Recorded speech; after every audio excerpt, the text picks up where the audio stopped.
This is a video for the AEG CIB6740ACB Induction electric cooker. So I don't generally do reviews of products very much, but I know that when I watched some videos about this cooker myself, it helped me decide that this is the one that I wanted to buy. So this is not by any means going to be a completely thorough review, and especially as I've only had it a day, but I just wanted to give like an overview of some of the things that I thought were important and that you might also think are important when it comes to deciding whether this could be the cooker for you. And also, this video is in no way affiliated with RDO Kitchens and Appliances, which is where I bought it from, or AEG. So this is just simply me thinking this would be a useful video. So as I say, I received the cooker yesterday. I ordered it on Black Friday, and I don't know if it actually did make a difference that I bought it on Black Friday. It may have been the same price anyway. But this cooker, when I saw it on sale, well, when I saw it for sale at RDO, the original price, I think, or the RRP, I think was supposed to be £800. RDO had £80 off. So I think it was £719.99, and there was also a cashback offer from AEG, which is available for about a month, something like that, I think. So I took advantage of that. You do have to apply to get the cashback, so I've still got to do that now. And also, actually, this was a really big thing for me, I thought, because I did see this cooker elsewhere and shopped around, and with this particular purchase I got a 5-year warranty, which I thought was pretty darn good. So essentially I got this cooker for £519.99, I think it was, 5-year guarantee, and that £519.99 is with the cashback. Otherwise I would have been paying £719.99. So I think it's a fairly good buy. I mean, quite honestly, I'd say I don't know if I would want to pay £799.99. I don't know if it's actually worth that. So I probably got around about the sort of price I think I should be paying for a cooker like this anyway. So I wouldn't necessarily say, wow, I got this so cheap, because I don't think that's quite the case. So anyway, enough of me waffling about how I bought it and things like that. So if I just have a look at some of the points I think are of interest, I'll try and be as thorough as I can with what I know, but I'm sure there'll be a lot more that you can find out yourself through looking online. So here we've got our induction top, and there's no rings as such. There's just these kind of little dot and then a dotted line. It's pretty quite hard to see in the video. But these are actually for different size pans. So this one at the front here on the left is the biggest size. It does say in the manual, which I maybe could go to in a minute, that's the biggest size, and I believe this was the smallest at the back on the left, and then these two on the right, the front and the back, are for like medium sized pans. So as I say, in the manual it has the measurements of what sort of pan sizes it recommends. You've also got these vents here at the back, which I believe come from the main oven. I don't know if it comes from the top oven as well. And then, oh yeah, actually that's the point. One thing I want to mention about these is not that I've experienced it myself yet, but I have read reviews about people saying that a lot of steam had come out. I don't know, maybe they've been cooking a cake or something, and it actually condensated on the top. And one person said that they were turning a pan around and they burnt their hands when the steam was coming out. Someone else said that there was so much condensating on the top it formed a pool of water and it stopped the induction function working. And I have found that you do have to keep these pretty clean, because it did seem to have a bit of a jitter yesterday when I got something on here. So I would say keep them as clean as you can, so you have good contact with your pan and it doesn't affect cooking. So it's not a fault as such, but it's just be aware that you need to keep your pans and the top clean in order for it to be cooking effectively and without it coming up with any error messages. So as I say, that hasn't happened to me yet because I haven't used the cooker enough yet, but that is something worth mentioning. Now, one thing I've just thought about actually is that this is just me personally, but I've got my slot here where I've put the cooker in, and I've just put in some silicone sealant here, just stops any crumbs going down in between, which I had with my previous cooker before I thought of doing this. So that might be something you want to try if you wouldn't have already thought of that already. And also you'll see it's not quite flush with the kitchen top. I could have brought it up a bit more, but I wouldn't have done that through raising the feet up on the cooker. And the reason for that is the feet don't seem to be very tall. And I had read, actually, someone thought that the feet were a bit wobbly when you got to the top. So I've raised them up fairly far. You can just see there's the foot. And it wasn't wobbly for me, but then that's probably because I've got it sandwiched in between cabinets. But I would say that when I was turning the feet, they didn't seem extremely secure, and they are just plastic. But I guess because you got 4 of them obviously, and just it's 60. I think it's about 63 kilos this cooker. So distributed between them, you're talking just over 15 kilos per foot. So probably quite adequate.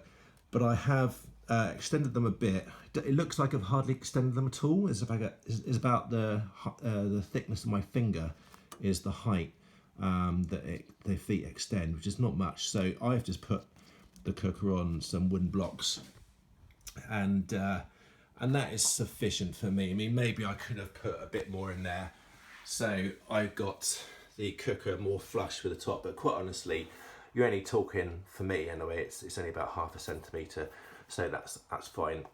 Before I put the wooden blocks in, it was another couple of centimetres difference, so 2.5 centimetres step down, which wasn't really very useful. So looking at the dials here is all very clear and easy to read. Some people might find that the knobs, the way that they're fairly horizontal, they might find they keep knocking them with a pan perhaps. I personally really like them like this. I like the fact that I can look down and see fairly easily what's on the knobs, the icons. You'll probably have to have a good look in the manual to see what the icons mean, because just looking at them like this, it's not very clear at all. So obviously have a good look at the manual, which I did last night. Look through all of it, look at the safety precautions, advisories, all that sort of thing. So that'll help you obviously know what you're looking at on the dials. But everything's there, it's all very clear. It's easy to see because you've got silver knobs and it's black on silver, so it makes it easy to read. I also like the fact that you've got these little diagrams here. It just makes it a much more easy visual aid to see what's what, rather than sort of trying to figure out which part of the cooker you're turning on.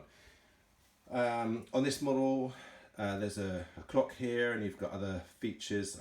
Some of these I don't know what they are because I haven't properly explored it yet. But you can set a timer. The clock's easy to set. You just basically turn the clock on and then just press it up and down, dead easy. So very straightforward and simple. I think you just go back to the clock and then let it time out and it'll go back to normal. You've also got a panel here for making adjustments. Oh, that's right. So you've got this here. This is actually really good. So where it says P, what I found last night. So I was doing a test for boiling water, because people say, oh, induction's great. It cooks things really quickly. So I thought, well, the ultimate test for that is to boil some water, because usually it would take ages. So I tried that, and the first time I tried it, it took about 7 minutes to boil a half-filled pan, like medium-sized saucepan of water on the highest heat. And I didn't think that was particularly fast. But then I found in the manual that when you turn it up to full power and then you press, the P button here. I mean, all 4 hob points have got one of these P's. It's kind of like a boost feature. So you press that, and I found boiling water went from 7 minutes down to 2 minutes, which I thought was pretty darn impressive. And almost immediately when you put the pan down, you could start seeing bubbles forming in the pan when you turned it all on and pressed the boost button. So I thought that was pretty cool. There's a lock feature, which I won't personally need to use in the house. I think that's another timer feature of some sort, but there's actually quite a lot of features associated with this area that you'll find in the manual.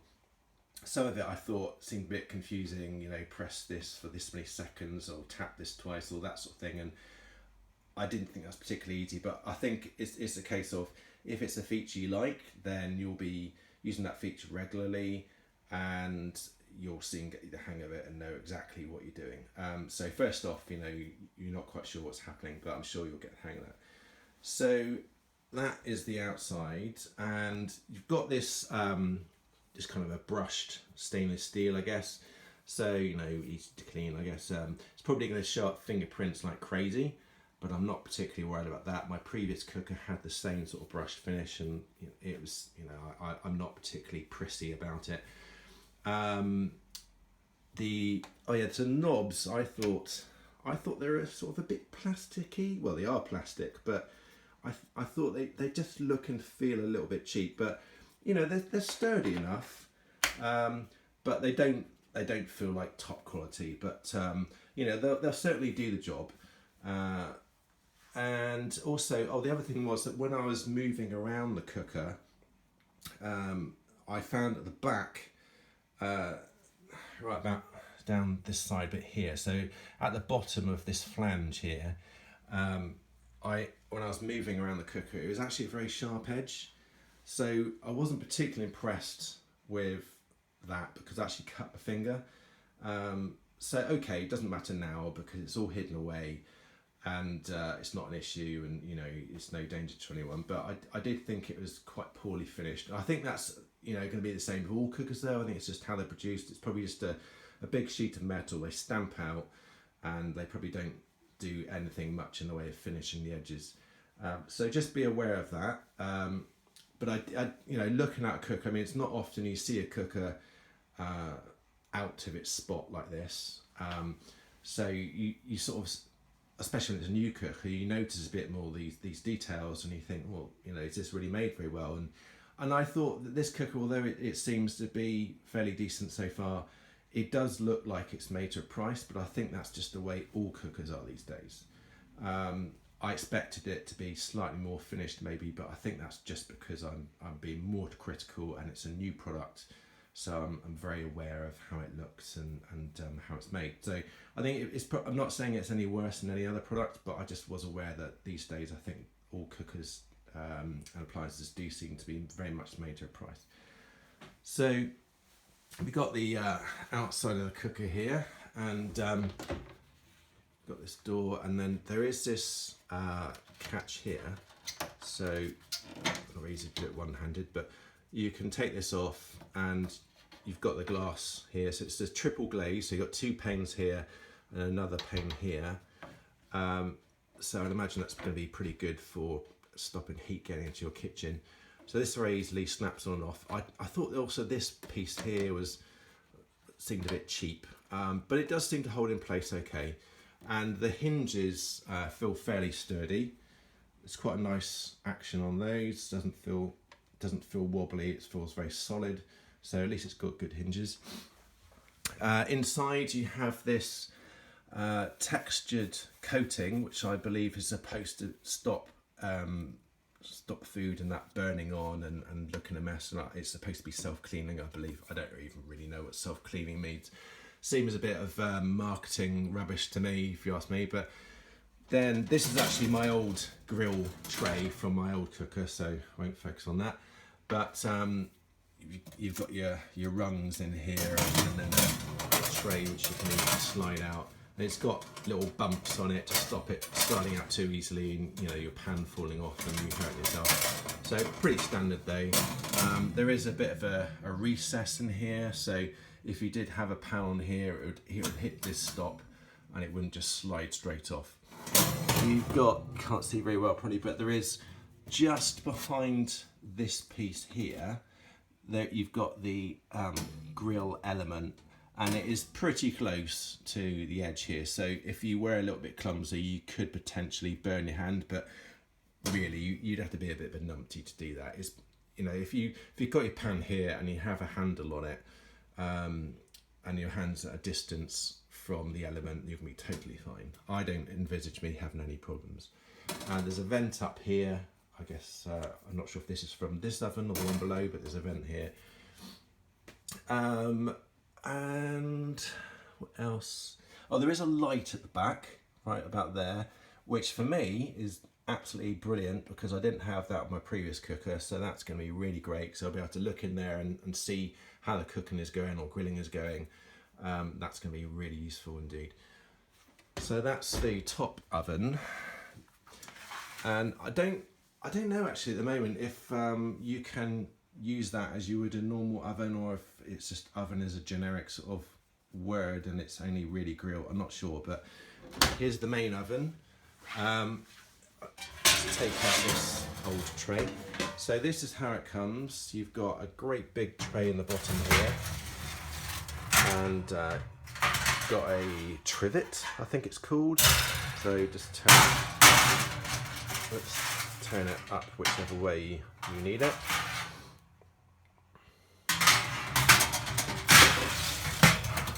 So you can hear there's a bit of a gritty sort of noise, and that's where some of the coating of the side here has come off, only a tiny amount, and gone onto the base of the cooker.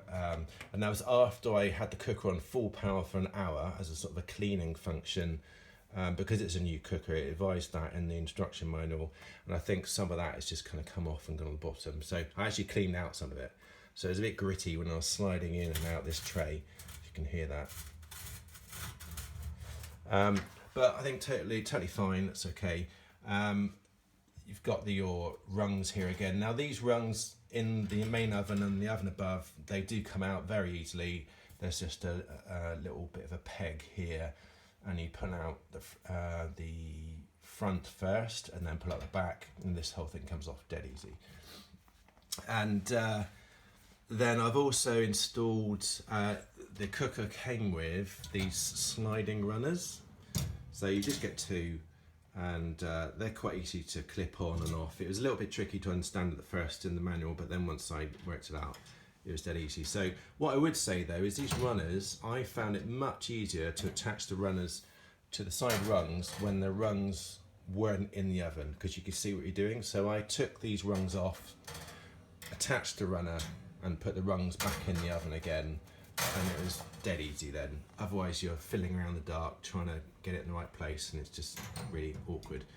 And this tray here, you can actually lift that off, so it's quite easy just to slot that in there, and just it won't go any further because it's stopped here. It slides a little bit, but it pretty much stays where it is. And again, you've got this recess here, so you could put your pan in here and it'll hit that before it slides off, so that's fine. You've got a light in here as well, just up there, so again that's really useful because I didn't have a light before. What else? So again, you've got the same sort of construction on the door. You've got this that pops up here. You've got your two panes of glass in there, and you can just click this back into place again, and so you've got a little button here you see you can press, and that's all quite neat and tidy. And I wasn't that keen on how the door opened actually. It was a bit of a clonk kind of catch. It wasn't particularly smooth, but you know, it did the job. But I was testing it out a bit last night and seeing if anything was moving that shouldn't be, but it seems to be alright. But I think they could probably do a bit more with that catch. It doesn't feel very nice when you open it, but much like the top oven, I thought the hinges were pretty solid, and they're fine. And overall, I think the overall look of the cooker is quite sleek and looks quite nice. And I deliberately have videoed this now while it's still clean, because no doubt there'll be splashes and fingerprints and things like that. So this is how you'd receive the cooker. Now you can already see actually just a little bit, there are some fingerprints that are appearing on here, this brushed metal finish. I'm not particularly worried, but you know, it's going to be a bit of a fingerprint magnet. So if you're somebody who likes to have things looking pristine, I'm sure you're not really going to enjoy the finish there. But I think that's, you know, you're gonna get things splashed over at any surface, and it's going to show up a bit. So it's probably not really something to worry about too much. Now, when it came to installing the cooker, I just figured, well, okay, all I can do is just take out the old cooker, take out the socket, and then, you know, replace it with this one. Now, I'm not very familiar with this sort of thing. Maybe it's normal, but I found that behind the cooker there's it's not actually a socket as such. It's just a, you know, electrical point where it's you have to undo some screws to unwire it. So it's not you pull out a plug from a socket, you just basically unwire it. And I just assumed that with this cooker I could just wire this in the same way, and as it turned out, yes, I could. But I was led along a little bit of a detoured path temporarily, because there was a bit of a question mark over whether this used more power than my previous cooker and whether I'd need to do something to my fuse box, etc, etc. But I did have an electrician fit it, and it seemed it was all fairly straightforward, but I personally didn't want to touch the wiring at the back of the cooker, just basically because it looked different to my previous cooker. It's probably what I've got in the back of this cooker. I wouldn't be surprised if it was actually pretty standard wiring, but it wasn't something I was familiar with, and you know, we are dealing with electricity here, so obviously you have to be very careful. So I got an electrician in, charged me £25, and they just wired it all in. It probably took them like 25 minutes or something, so I think personally it was money well spent for that peace of mind and knowing it's done properly and tidily and safely, and also that someone's actually had to look at it and given their professional opinion on whether the cooker is compatible with the setup I have here. So it's, as I say, it's wired in the back down there, and then I've got, you know, your typical kind of on-off switch there for the cooker. The other thing was that at the back of the cooker there was quite a long lead from the old cooker. Oh yeah, and that's the point as well. This cooker does not, I repeat, does not come with a cable or any sort of plug. Okay, so once you get the cooker, if you haven't got anything to plug it in with your stuff, you're going to have to, you know, buy something separately. So just make sure you're aware of that. You can't just literally buy the cooker and plug it straight in. You'll need to make sure that you have the appropriate cable and or plug. So I was able to use the cable from the old cooker, but it was quite long. And what the electrician did was he actually cut it back a bit, because in the manual it says that with the cable you have to make sure that it doesn't run across the back of the cooker, but it says about the upper part of the back of the cooker. So at the back of the cooker, you know, down behind where you can't see, there's vents, and I don't know if they connect anyway to this, but there are vents, and the cable is not supposed to be resting against those vents because obviously you're dealing with heat. The cable I read online with this, I forget the exact code name of the cable, but it's supposed to be rated to, I think, 60 degrees. But anyway, the electrician just trimmed the cable a bit, and it just made sure it wasn't hanging across the top. I mean, actually, as it happens, the connection point is quite low anyway, so the cable is just quite low at the back of the cooker and is out of the way, so it's not likely to get too hot or anything. So I think that might be everything, and I'm sorry if I've waffled on a bit, but hopefully I've been fairly comprehensive. Another thing I've just thought of, actually, it does have a steam function, as well as a million other cooking functions, but there is a steam function which I think you should be able to see. I think it was, where is it? I think it's that one. And supposedly that's supposed to make bread crisper, and I don't know if it was like cakes fluffier or something like that. But anyway, that was another feature of this particular cooker. But like I said, there was lots of other cooking functions as well. Personally, I mean, I'm not like an amazing cook. I can cook some decent things, but I'm not going to be doing loads of cakes and things like that.